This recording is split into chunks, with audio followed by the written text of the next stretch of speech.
তো এই যে আমার গায়ে ধরে দেখতেছেন, এটা আসলে একটা জামা না, এটা জাস্ট একটা রন্না। আর এই রন্না দিয়ে আমি কিভাবে একটা জামা বানাইছি, একটা ড্রেস বানাইছি, মডার্ন ড্রেস দেখতেই পাচ্ছেন।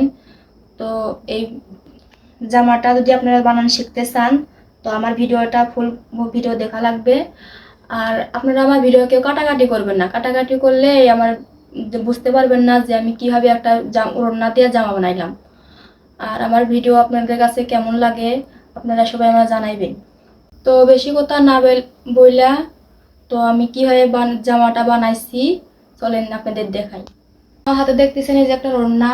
আর এই ওড়না সঠিকভাবে কিভাবে আপনারা ব্যবহার করবেন আর জামা বানাবেন, আর জামা যদি না বানান এইভাবে ব্যবহার করতে পারেন, জামাও হবে আবার সবার সুন্দরভাবে আপনারা ব্যবহার করতেও পারবেন। তো আপনারা দেখেন কিভাবে একটা জামার মতো সিস্টেম করে ওড়না আমরা পরি।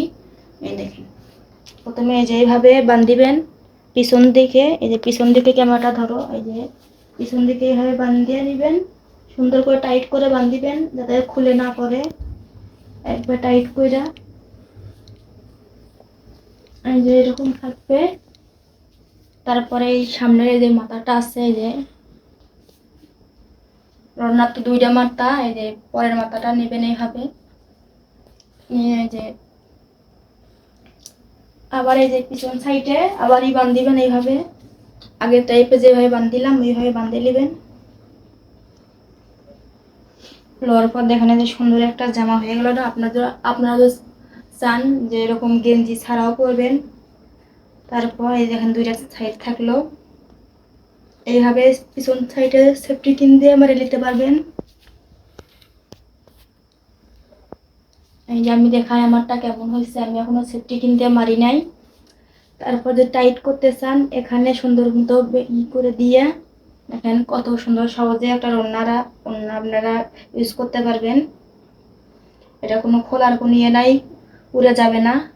তো আপনার শরীরে যদি কোনো জামা কাপড় না থাকে, যদি আপনারা আমার মতো জামা কাপড় না পরতে চান, তো তাও এই ওড়নাটা এইভাবে ইউজ করে করতে পারবেন। আর বেশিরভাগ এইগুলা ইউজ করে চায়নার মেয়েরা, যেহেতু বাইরের মেয়েরা এইভাবে বেশি ইউজ করে, তারা তো আমাদের মতো অতটা শরম পায় না। তো আমি ঘরে দেখাইতেছি, আপনারা চাইলে বাইরে ওটা করে যেতে পারবেন।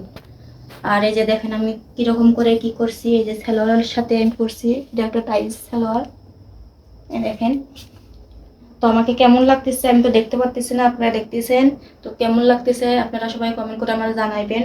আর এরকম সুন্দর সুন্দর সালোয়ার দিয়ে ওড়না দিয়ে আগের ভিডিওতে আমি দেখাইছিলাম যে সালোয়ার দিয়ে কিভাবে জামা বানায়, তো ওই ভিডিওতে আমার অনেক মানুষ দেখছে।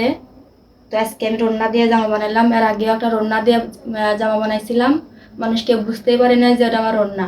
তো আমি সেই জামাটারে আমি বলছি যে এটা আমার দুষ্টু কোকিল জামা, তো সবাই ওইটাই বিশ্বাস করছে। তো এইটা ওটা আসলে জামা না, এই যে এরকম একটা স্যাম্পল একটা ওড়না। তো আমার কাছে তো হাতের কাছে এই ওড়নাটাই ছিল। তো ওড়নাটা আমার মতো এরকম বড় একটা ওড়না হওয়া লাগবে, ছোট ওড়না হলে অতটা ভালো হবে না। তো আশা করি আপনারা সবাই বুঝতে পারছেন।